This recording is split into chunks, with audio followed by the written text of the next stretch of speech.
오늘은 유능한 그리스도인 되기, 유능한 그리스도인 되기라는 제목으로 주일 오전 말씀을 전하겠습니다. 제가 좋아하는 작가가 하나 있는데요, 박혜영 작가라고.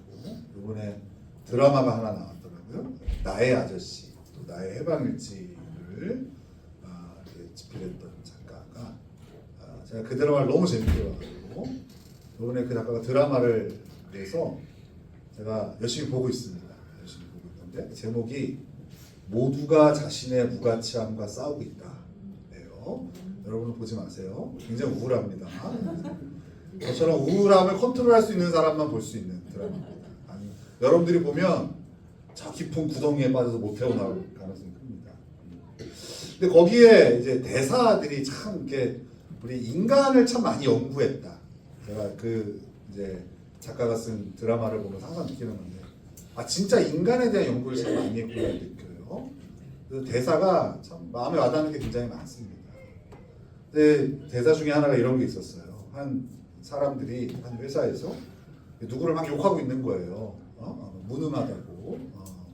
연극 감독이, 영화 감독이 있는데 데뷔도 못하고 찌질하게 있다고 막 그 사람을 욕을 합니다. 했더니 그 여주인공이 있어요. 고윤정이라고. 그 고윤정이라는 배우가 갑자기 이렇게 물어봐요. 근데 무능이 뭐냐고 물어봐요. 무능이 뭐예요? 이렇게 물어봅니다. 했더니 그 막 욕하던 직원이 이렇게 얘기를 해요. 운동선수가 운동을 못해.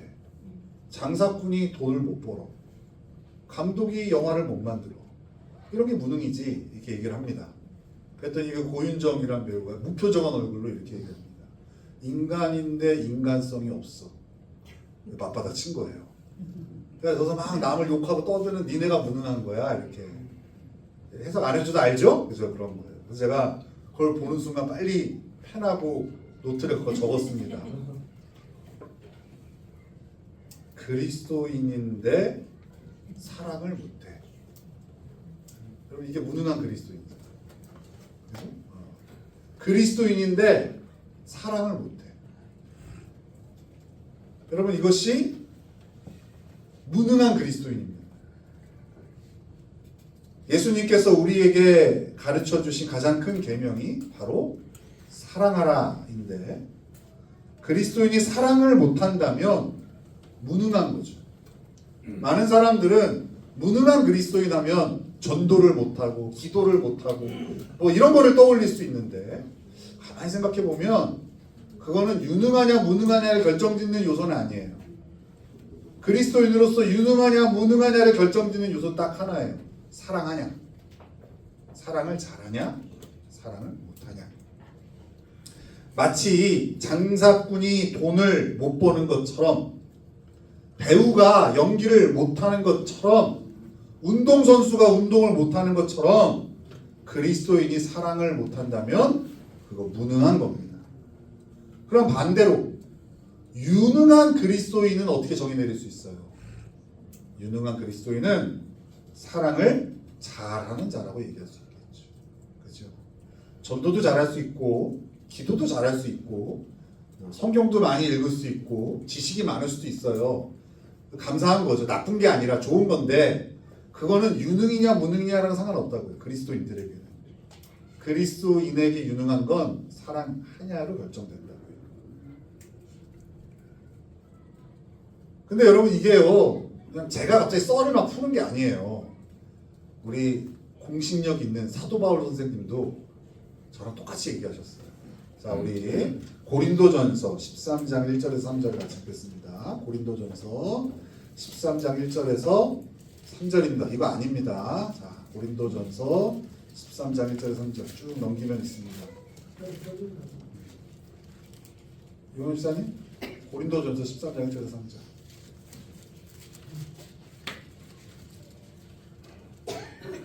네, 같이 읽겠습니다. 아까 있었죠?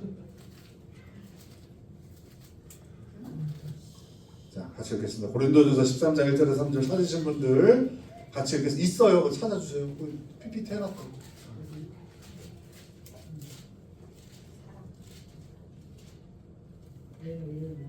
거기 있잖아요. 여기 있잖아요. 그죠? 같이 읽겠습니다. 앞으로 미리 좀 확인해 주세요. 자, 같이 읽겠습니다. 시작. 내가 사람의 만원과 천사의 말을 할지라도 사랑이 없으면 소리나는 구리와 울리는 꽹과리가 되고 내가 예언하는 능력이 있어 모든 비밀과 모든 지식을 알고 또 산을 옮길 만한 모든 믿음이 있을지라도 사랑이 없으면 내가 아무것도 아니요 내가 내게 있는 모든 것으로 구제하고 또 내 몸을 불사르게 내줄지라도 사랑이 없으면 내게 아무 유익이 없느니라. 이거 사도 바울 선생님도 저랑 똑같이 얘기했었잖아요. 그죠?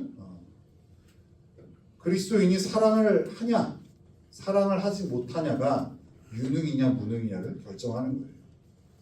그럼 제가 물어볼게요. 여러분들은 유능한 그리스도인입니까? 무능한 그리스도인입니까?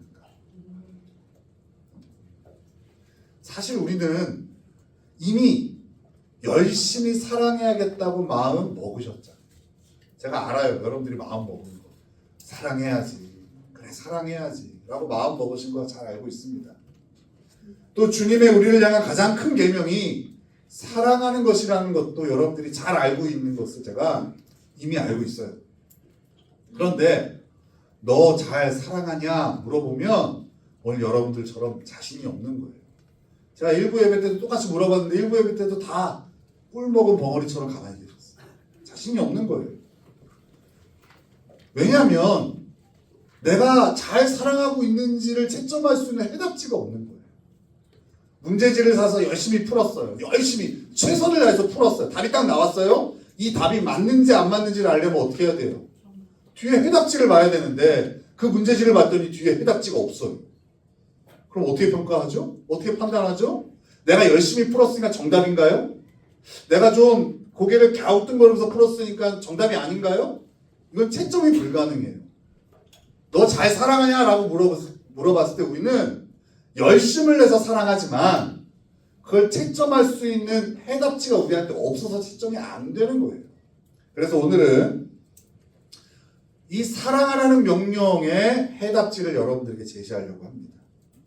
이 해답지에는요, 우리가 어떻게 사랑해야 잘 사랑할 수 있는지에 대한 답이 적혀 있어요. 자, 이 해답지를 한번 같이 살펴보겠습니다. 자, 첫 번째 해답은요, 끝까지 사랑하라는 거예요. 뭐라고요? 우리가 어떻게 하면 잘 사랑할 수 있냐? 끝까지 사랑하면 됩니다. 우리 1절을 같이 읽겠습니다. 1절. 아니 그 다음 거 그냥 넘기면 다 되어 있어요. 아까 그 다음 거 넘기. 1절 같이 읽겠습니다. 시작. 6월절 전에 예수께서 자기가 세상을 떠나 아버지께로 돌아가실 때가 이른 줄 아시고 세상에 있는 자기 사람들을 사랑하시되 끝까지 사랑하시니라. 자, 예수님께서요 이 땅에 오셔서 12 제자들을 부르셨어요. 사역을 시작하시면서 12 제자들을 부르셨는데 여러분 제자들을 뽑을 때 기준이 뭐였을까요? 여러분 아세요? 어떤 기준으로 예수님 제자를 뽑았을까요?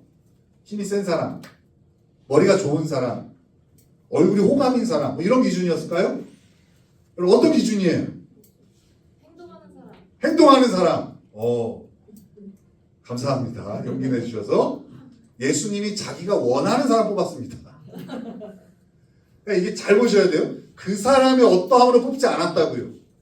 우리는 아직도 몰라요. 예수님이 어떤 기준을 뽑았는지 모르는데 성경에는 자기가 원하는 대로 예수님이 원하시는 대로 제자들 12명을 뽑으셨어요. 예수님은 제자들의 어떠함을 그들을 뽑는 기준으로 삼지 않으셨다는 거예요. 예수님께서 원하시는 이들을 부르셨고 3년 반 동안 이들과 함께 하십니다. 근데 우리는 이 제자들의 수준을 잘 알죠. 예수님의 사역에 별로 도움이 되지 않았습니다. 무식하고 성격은 급하고 사고치고 맨날 사고쳐서 그 예수님을 어떻게 하면 책 잡을까 하는 그 종교 지도자들에게 맨날 빌미를 줬던 이들이 이 제자들이에요. 심지어 그 중에 한 제자는 예수님을 은 30에 팔아넘깁니다. 그리고 또 다른 제자는 큰 소리 뻥뻥 치더니 결국 예수님을 욕하며 저주하기까지 합니다.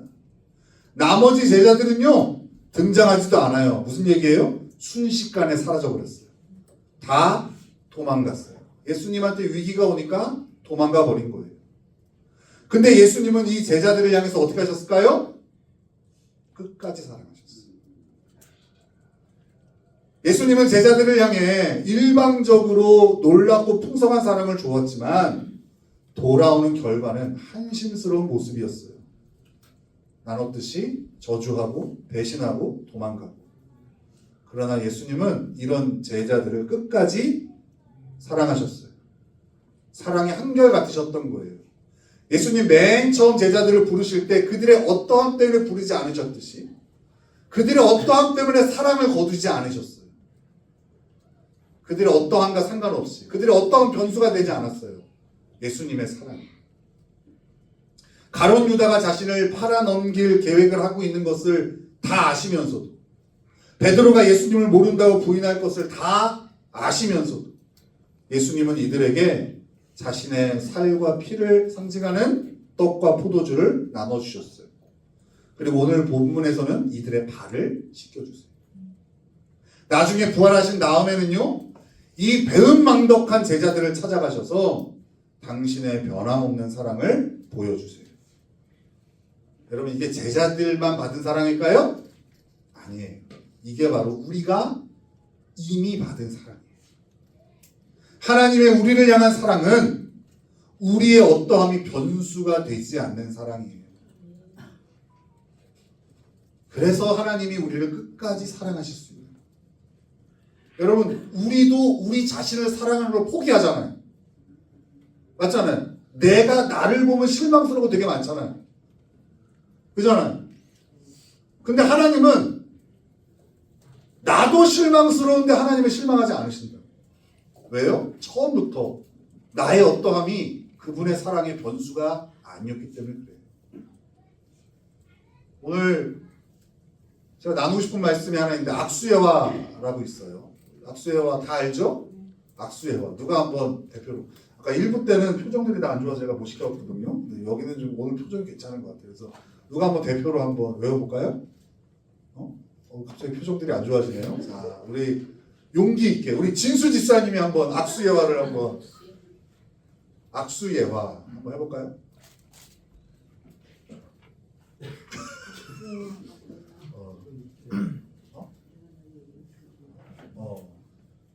그래요. 얼굴이 너무 새빨개져서 안 되겠어요.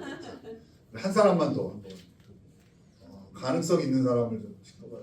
우리 형직 집사님이 한번 악수예화를 한번. 자, 악수예화. 네, 좋습니다. 네, 다 들었습니다. 자, 악수예화는 요한복음 10장 28절, 29절, 30절에 있는 말씀이에요. 악수하면서 가르쳐 주는 거잖아요. 그죠? 내가 그들에게 영생을 주노니 영원히 멸망하지 아니할 것이고 또 그들을 내 손에서 빼앗을 자가 없느니라. 그들을 주신 내 아버지는 만물보다 크심에 아무도 아버지 손에서 빼앗을 수 없느니라. 나와 아버지는 하나이니라 하신다. 여러분, 이게 어떤 약속이에요? 내가 너한테 준 사랑은 누구도 빼앗을 자가 없고 누구도 빼앗을 수가 없어. 이 약속이잖아. 내가 너한테 준 사랑은 취소 불가. 환불이 안 되는 거야. 어떤 것도 내가 너한테 주는 사랑의 변수가 될 수 없어. 그 약속이 바로 이 약속. 성경에 이 구절만 있는 게 아니에요. 수도 없이 많은 곳에 우리를 끝까지 사랑하시는 하나님의 사랑이 우리에게 소개되고 있어요. 하나님은 우리를 이렇게 사랑하시는 거예요. 어떻게? 끝까지. 그러면서 우리에게 요구하세요. 너도 끝까지 사랑해라. 우리도 상대의 어떠함과 상관없이 사랑하라고 하시는 거예요. 상대가 너의 사랑을 이해하든 이해하지 못하든 받아들이든 받아들이지 않든 감사해 하든 아니면 무시하고 왜곡하고 이용해 먹든 상관없이 끝까지 사랑하라고 하시는 거예요. 왜요? 우리가 이미 그 사랑을 받았으니까. 내가 너한테 이 사랑을 줬어. 그러니까 너도 그렇게 사랑해. 라고 요구하신다고요. 저도 누군가를 대할 때 여러분랑 똑같아요. 누군가의 어떠함이 신경 쓰여요. 내 사랑이 내가 원하는 결과를 얻지 못할 때가 많죠. 내 사랑을 상대가 이용하고 조롱하고 심지어 무시하기도 합니다. 호의를 베풀면 그것을 당연한 권리로 여기는 이들을 볼 때 마음이 좋지 않죠. 근데 어느 순간부터 그럴 때마다 들려오는 음성이 있어요. 근데 저는 이거를 주님의 음성이라고 생각해요. 어디선가 들려와요. 그래서 사랑 안 할 거야? 저는 이게 주님의 음성이라고 믿어요. 제가 누군가가 마음에 안 들고 누군가를 향한 사랑을 거두고 싶은 마음이 들 때마다 주께서 제 귀에 속삭여주세요. 그래서 사랑 안 할 거야? 마치 돈 꿔준 업자가 꿔준 돈 갚으라고 당당히 요구하는 것처럼 주님은 저에게 그래서 사랑 안 할 거냐고 이렇게 말씀하시는 거예요. 주께서 나에게 주신 그 사랑, 나의 어떠함이 전혀 변수가 되지 않는 그 사랑에 집중하니 상대의 반응이 점점 거슬리지 않게 되더라고요. 상대가 나에게 버릇없이 대하고 무심하게 대하고 심지어 떠난다 해도 어느새 제가 그 상대를 사랑하는 데 힘쓰고 있더라고요. 완벽하다고 자부할 수는 없지만 이전에는 어떤 모습들이 제 삶에 펼쳐지고 있는 것이 사실이에요. 그래서 오늘 제가 좀 자신 있게 이 시간 이렇게 얘기할 수 있는 것 같아요. 우리도 끝까지 사랑할 수 있어요. 저 같은 사람도 누군가의 어떠함이 변수가 되지 않고 사랑하려는 마음을 가진다면 여기 있는 여러분도 할 수 있어요. 상대를 바라보면 불가능하지만 내가 이미 하나님께 받은 사랑에 집중하면 상대의 어떠함은 더 이상 변수가 되지 않아요. 하나님이 주신 사랑. 그걸 그에게 주는 것이 마땅한 것이 되는 거죠. 이것이 어떻게 사랑을 잘할 수 있는가의 첫 번째 해답지입니다. 우리가 유능한 그리스도인이 되는 거, 잘 사랑하는 건데 그 잘 사랑하는 거의 첫 번째 해답지가 어떻게 하는 거예요? 끝까지 사랑하는 거예요. 끝까지 사랑. 이제 두 번째 해답지를 보겠습니다. 두 번째 해답지는 14절에 있어요. 우리 14절을 같이 읽겠습니다. 14절. 다음 거 딱 치면 나옵니다. 14절 같이 읽겠습니다. 시작. 내가 주와 또는 선생이 되어 너희 발을 씻었으니 너희도 서로 발을 씻어주는 것이 옳으니라. 두 번째 해답지는요. 겸손히 사랑하는 거예요. 어떻게 사랑한다고요? 겸손히. 첫 번째는 뭐였어요? 끝까지 사랑하는 거였고요. 두 번째는 겸손히 사랑하는 거예요. 예수님 시대 사람들은요. 샌들이나 아니면 맨발에 가까운 신발을 신고 흙길을 걸었습니다. 제가 이번에 비아크루치스 매년 로마 병사 하잖아요. 그때 준비물로 공지가 뜨는 게 있어요. 뭘까요? 샌들이에요. 샌들. 운동화 안 됩니다. 그죠? 그 샌들을 신을 때 양말을 신으면 될까요? 안 될까요? 그렇죠. 주로 연세들이 신는 양말 신고 샌들 신으시잖아요. 그죠? 근데 거기 로마 병사로 갈 때는요. 양말 신고 샌들 신으면 안 돼요. 왜요? 그 시대를 그대로 고증해야 되니까. 그러니 당연히 발에 먼지와 오물이 많이 묻을 수밖에 없겠죠. 그래서 손님이 오면 발을 씻을 물을 주는 것이 기본적인 환대였어요.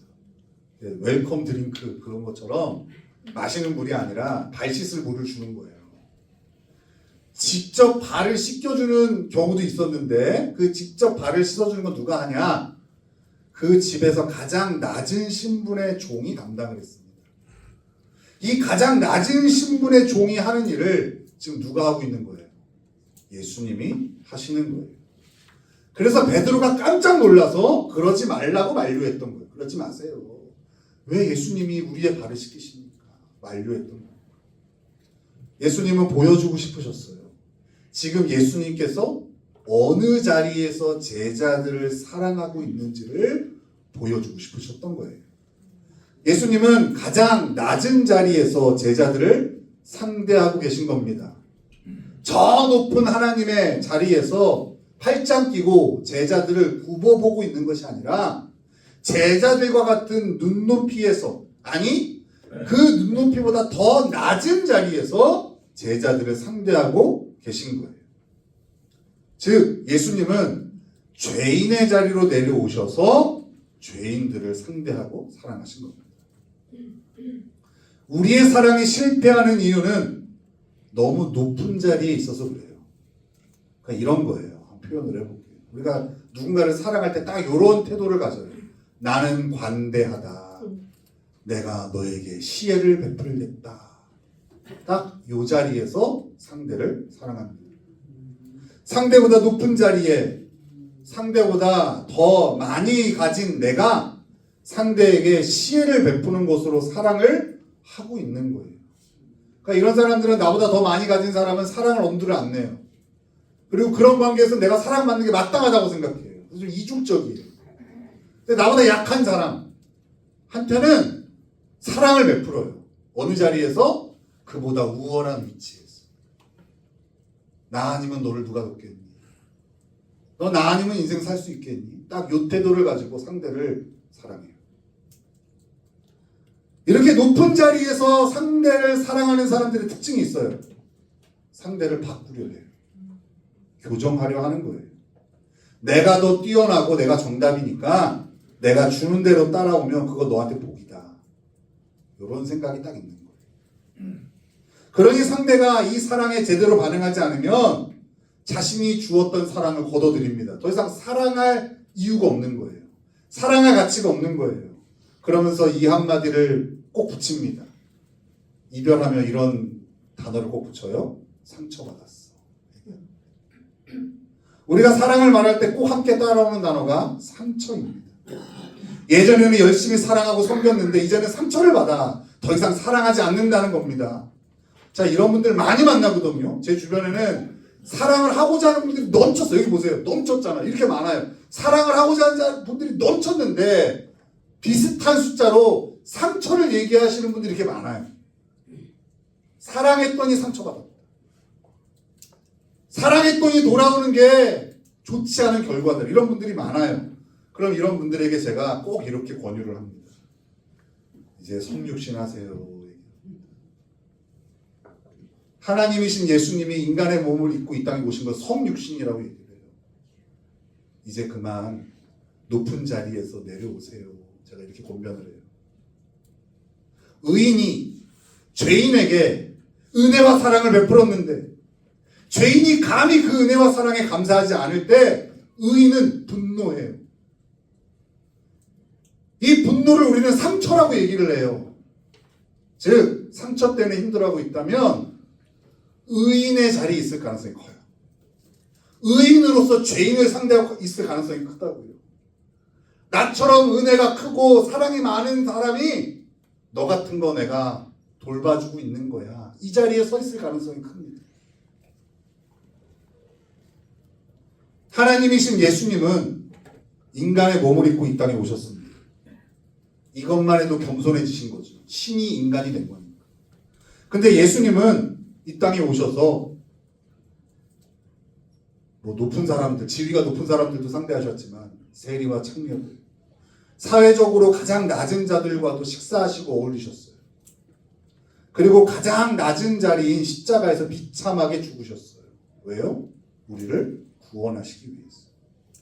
지금 예수님은 가장 낮은 자리에서 우리와 눈높이를 맞추시고 우리를 사랑하신 겁니다.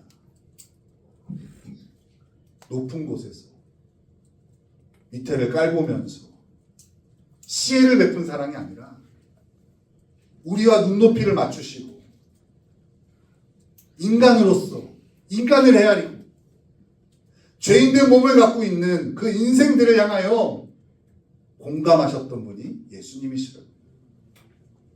이 예수님께서 오늘 우리에게 이렇게 요구하시는 거예요. 좀 내려와라. 이제 그 자리에서 좀 내려와. 우리가 누군가를 사랑하는 것은 우리가 상대보다 뛰어난 의인이기에 사랑하는 것이 아닙니다. 그저 죄인이 또 다른 죄인을 사랑하는 것에 불과해요. 여기 전부 다 죄인이에요. 의인은 하나도 없어요. 누가 누구에게 시혜를 베풀고 누가 누구에게 높은 자리에서 뭔가를 주는 자리에 있는 게 아니에요. 그죠? 죄인이 죄인을 상대하는 거예요.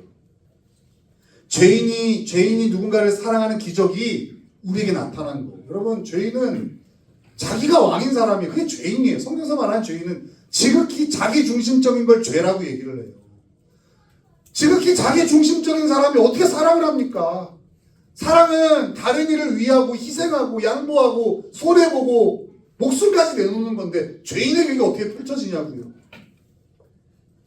근데 죄인인 우리가 누군가를 사랑하는 기적이 지금 우리한테 펼쳐진 일이지 그렇다고 우리가 의인은 아니라고. 그러니 뻐길 일이 아니라고. 감히 네가 나한테 이렇게 말할 자격이 우리한테 없다고. 예수님께서는 제자들의 발을 씻기시면서도 뻐기시지 않으셨어요. 야, 내가 너네 발 씻겨줄게. 고마워해라. 이렇게 안 하셨다. 하나님의 아들인 내가 너희랑 같이 겸상해줄게. 이런 태도가 아니셨다. 예수님은 진짜로 종이 되어주셨어요. 종이 섬기는 것은 당연한 일인 거예요. 혹시 여러분 누군가를 향한 사랑을 그쳤습니까? 우리는 상대에게서 그 문제의 원인을 찾고 있을 겁니다. 상대가 너무 강팍했어. 상대가 너무나 약점이 많아서, 단점이 많아서, 상대가 공감을 못했어.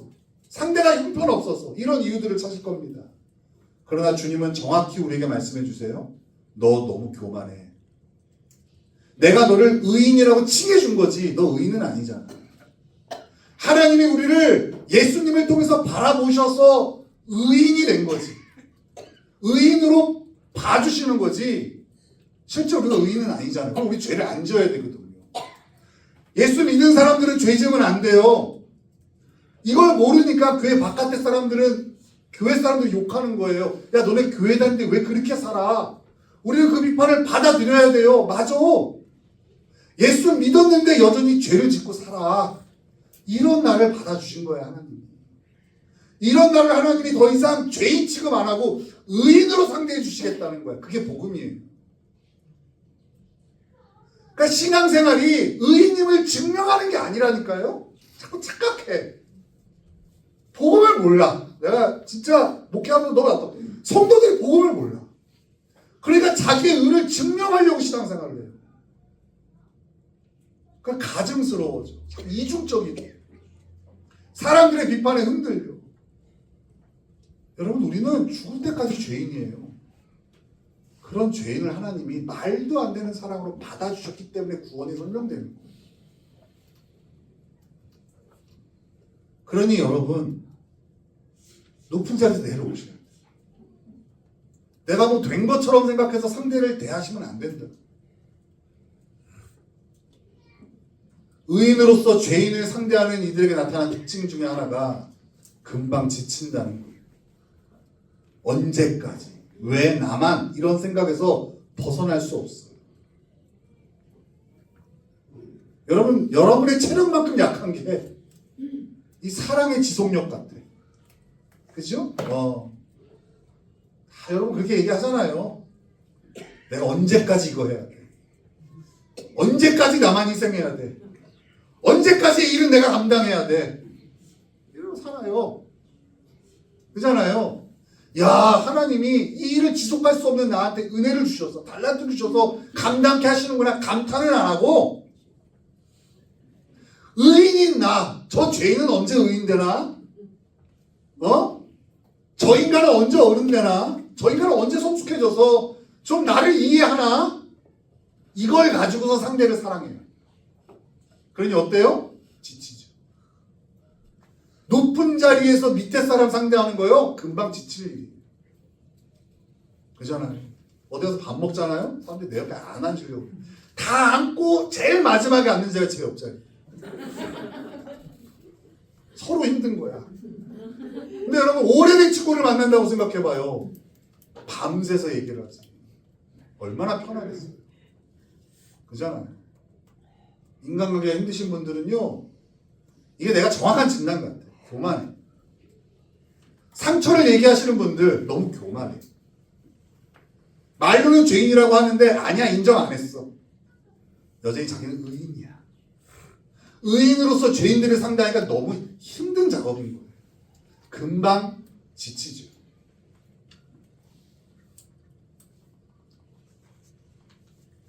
많은 목사들이요, 성도들을 상대할 때 실패한 이유가 여기 있어요. 목사를 좀 대단하게 생각해요. 그 대단한 자리에서 성도들을 상대하니까요, 목사님들 만나면 다 그 얘기예요. 성도들한테 상처받은 얘기. 내가 어떻게 했는데 이게 도망가? 막 이런 얘기들. 그게 성도들한테 문제가 있는 게 아니라 너무 높은 자리에 있는 목사의 문제죠. 제가 힘쓰는 게 있어요. 저는 목사로서 성도들을 대하지 않아요. 그저 하나의 성도로서 우리 성도님들을 대해요. 죄인이 죄인을 대하고 있는 거예요. 애쓰고 있다고. 목회하면서 배운 거예요. 이 공동체에 나를 여러분들보다 좀 높은 자리에 둔 게 아니더라고요. 내가 여러분보다 믿음이 좋고 신앙이 좋고 머리가 좋고 뭐 그런 이유들로 나를 맨 앞에 세우신 게 아니더라고요. 제가 여러분들과 함께 10년 이상 신앙생활 하면서 깨달은 거, 제가 제일 연약한 사람입니다. 죄인 중에 괴수인데 하나님 나한테 이 역할을 맡기신 거다. 그리고 맨 앞에 안 세워놓으면 나고되니까 맨 뒤에도 나고되거든요. 하나님 맨 앞에 나를 세우신 거거든요. 제가 이걸 깨닫고요, 저는 여러분들 높은 자리에서 나는 관대하다 하지 않아요. 저는 여러분들과 똑같은 자리에 그냥 있을 뿐이에요. 이 역할만 하는 거예요. 사랑을 잘하고 싶으시다면 겸손해지셔야 돼요. 낮은 자리로 내려오면 내가 죄인임을 인정하면 인정할수록 지치지 않는 사랑을 하게 될 겁니다. 이게 두 번째 해답지. 자, 두 번째 해답지가 뭐였다고요? 겸손히 사랑. 첫 번째는 끝까지 사랑하고, 두 번째는 겸손히. 이제 이 해답지를 가지고 여러분의 사랑을 채점하는 거예요. 난 사랑을 잘하고 있는 거야. 이 해답지가 없으면 맨날 뭘로만 채점해요? 열심으로만 채점해요. 나 열심히 했는데. 그잖아요. 규성아, 이번 중간고사 열심히 했지? 열심히 했지, 그지? 근데 점수는 몇 점이야?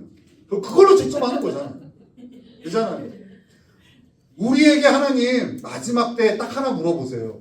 너 사랑했냐? 이거 물어보실 건데 그때 뭘로 채점할 거냐? 이걸로 채점할 거야. 끝까지 사랑했냐? 겸손히 사랑했냐? 그리스도인이라면 내야 되는 욕심이 있어요. 그건 바로 사랑하는 겁니다. 많은 그리스도인들이 내야 될 욕심은 내지 않고 탐욕이라 불리는 것들의 욕심을 내며 살아가니 본인도 힘들고 세상에서도 욕먹는 거예요. 하나님 돈 좀 많이 벌게 해주세요. 하나님 성공 좀 하게 해주세요. 하나님 유명해지게 해주세요. 우리 자식 좀 잘 되게 해주세요. 하나님 나한테 건강 좀 주세요. 여기에만 욕심을 내. 진짜 내야 될 욕심은 뭐예요? 하나님 나 좀 사랑하게 해주세요. 제가요, 누구를 만나도 사랑할 수 있는 사람 되고 싶어요. 이거 욕심을 내셔야 돼요. 여러분, 저에게 이 욕심이 있어요. 제가 우리 성육구마 성도들하고 나눈 때 이런 얘기 많이 해요. 제가요, 적어도 우리 교회에서 1등 하고 싶은 게 뭐냐? 사랑하는 걸로 1등 하고 싶어요. 사랑 1등. 내가 해보니까 축구를 1등을 못할 것 같아. 그리고 뭐 기술 같은 것도 1등을 못할 것 같고 부지런한 것도 1등을 못할 것 같아. 너무 경쟁자가 많아. 근데 봤더니 사랑 1등은 할 만할 것 같아. 우리 성도들을 보니까 내가 사랑 1등 할 만할 것 같아. 기도해요. 하나님, 저 우리 교회에서 사랑하는 거 1등하게 해주세요. 하다 보니까 꿈이 더 커졌어요. 하나님, 가평에서 제가 1등하게 해주세요. 다음에 내가 사랑에 대한 설교를 할 때 꿈이 더 커질 것 같아요. 하나님, 대한민국에서 사랑하는 거 1등하게 해주세요. 근데 요즘 하나님께서 제 기도에 좀 응답해 주시는 것 같아요. 목회를 하면서요, 많은 비난도 받지만 칭찬도 들어요. 근데 칭찬에 여러 이유로 칭찬들을 해주세요. 뭐 예를 들어서 이런 거예요. 목사님 설교가 너무 좋아요. 이런 칭찬. 제가 꾸며낸 게 아니라 들은 얘기를 하는 거예요. 참. 목사님 머리가 정말 좋으신 것 같아요. 이런 칭찬을 꾸며낸 게 아니라 들은 걸 적은 거라니까요. 목사님 1분 때도 반응이 안 좋았는데 목사님 얼굴이 잘생겼어요. 이런 칭찬들을 들어요. 들은 것만 적은 거예요. 이런 것도 너무 좋은데 요즘에는 이전에 받아보지 못한 칭찬을 제가 좀 듣고 있어요. 목사님 사랑이 참 많으신 것 같아요. 제가 이 칭찬을 2명한테 들었거든요. 2분한테. 많은 숫자는 아니지만 예전에 어떤 칭찬이라는 게 중요하죠. 둔감한 우리 성도들이 이렇게 말할 정도면 제 욕심과 기도대로 우리 하나님께서 잘 응답해주고 계시는 것 같아요. 근데 더 욕심이 나요. 정말 우리 성도들을 끝까지 그리고 겸손히 사랑하고 싶어요. 그렇게 정말 유능한 목사가 되고 싶어요. 진짜 유능한 목사. 사랑을 잘하는 목사. 어떤 성도를 상대해도 이해하고 받아주고 헤아려 줄 수 있는 목사가 되고 싶어요. 예전에는 견뎠던 것 같아요. 참아야지 견뎠대. 요새는요 그렇게 힘쓰지 않아도 이해가 돼요. 안 미워. 되게 희한하잖아요, 그죠? 안 미워. 아까 좀 무섭게 얘기한 거 미안합니다. 안 밉진 않아요, 수사님. 안 미워, 안 미워. 틀려도 안 미워. 지난주에 했던 말 이번 주에 바꿔도 안 미워. 진짜로. 열심히 하겠다고 그 다음날 잠적돼도 안 미워, 안 미워. 참 희한해. 그리고 교회를 여러 이유로 떠난 분들도 옛날엔 미웠어요. 속으로 심리도 못 가서 발병 났으면 좋겠다고 생각도 했어요. 근데 요새는 안 미워요. 내가 그 인생 가운데 이 시간 동안 쓰임 받은 게 감사해요. 그래서 진짜 저는 자유해요. 헐리신에 나는 게 자유해요. 나를 보는 누군가는 자유하지 않겠지만 돌아다니고 하겠지. 진짜 욕심이 나요. 진짜 사랑 1등 하고 싶어. 진짜 내가 태어나서 1등은 해본 적이 없는데 이건 욕심이 나요. 근데 여러분 이 욕심 목사인 저만 가져야 될까요? 성도인 여러분도 같은 욕심 가져야 되잖아요. 제가 목사에서 내는 욕심이 아니라 성도에서 내는 욕심이에요. 성도나 목사나 직책만 다른 거지 신분 똑같은 거예요. 여러분들도 유능한 그리스도인 돼야죠. 언제까지 무능한 그리스도인으로 있을 거예요. 우리 함께 욕심 냈으면 좋겠어요. 이런 거. 가장 사랑이 많은 성도. 가장 사랑이 많은 교회. 우리 이런 거 좀 욕심 내면은 좋겠어요. 하나님의 우리를 향한 사랑으로 시작하면 우리 유능한 그리스도인이 될 수 있어요. 죄인인데. 사랑을 할 수 없는 게 죄인인데. 지극히 자기 중심적이라서 사랑을 줘도 그 사랑이 될 수 없는 죄인인데 하나님의 사랑에서부터 시작하면 우리도 사랑할 수 있어요. 여러분 이 놀라운 일이 우리에게 이미 시작되었고 열매 맺고 있는 줄로 믿습니다. 이미 하나님 안에서 완성된 그 열매를 우리가 걸어가며 맛보고 있는 겁니다. 저와 여러분이 이 유능한 그리스도인의 삶을 함께 손잡고 살아가기를 서로 정죄하지 말고 그거밖에 못하지 말고 함께 응원하고 격려하며 나아가기를 예수님의 이름으로 축원합니다.